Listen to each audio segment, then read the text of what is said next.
Hello my dear students, today we are going to see how to do positioning for chest PA view. So when we are taking the PA view, the direction of the beam is posterior to anterior. So here you can see that the anterior aspect of the patient body will touch the cassette and the beam will be directed from posterior side. So as in chest x-ray we are going to cover larger area, so we are going to take two sizes of cassette. For adult we are going to use 14-17 size, and for pediatric we are going to use 10 into 12 inch size cassette. So before we do the positioning, we have to place the cassette in the chest end. So you can see we have placed the cassette in chest end and we will adjust the area. Next, the distance from the tube to the chest stand will be at least 6 feet.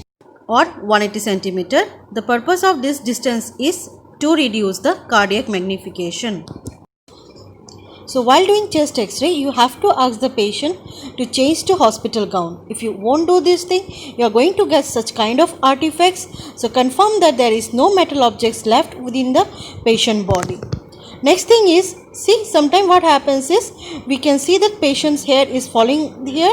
So this type of artifact you can get, which is a mimicry of a shadow or cyst.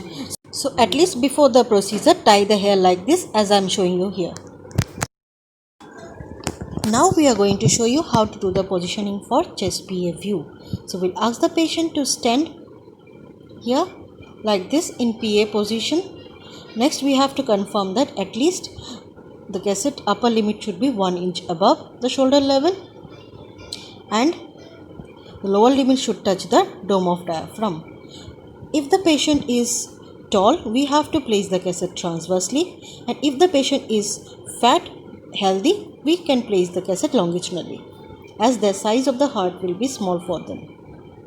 Next we will ask the patient to raise his chin and we will ask him to keep both the hands in the wrist area. Next we will ask them to touch the cassette with the shoulder placing forward.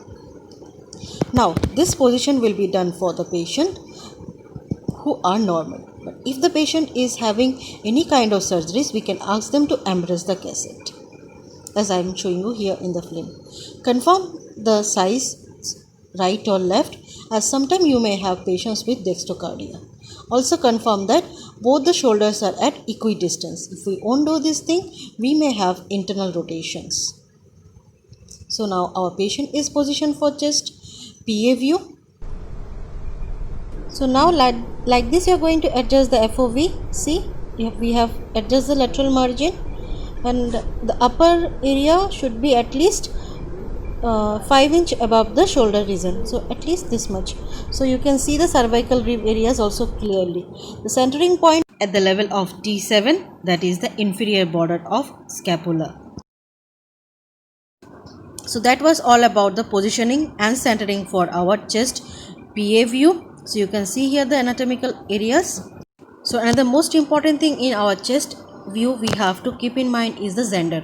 So this image you can see here is the male patient chest x-ray.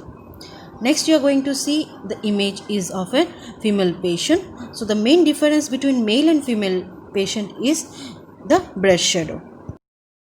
So that was all about the position for adult patient. Now if you are having infant or pediatric patient, you can use this kind of immobilization devices. This is a pigostat to take the chest PA view.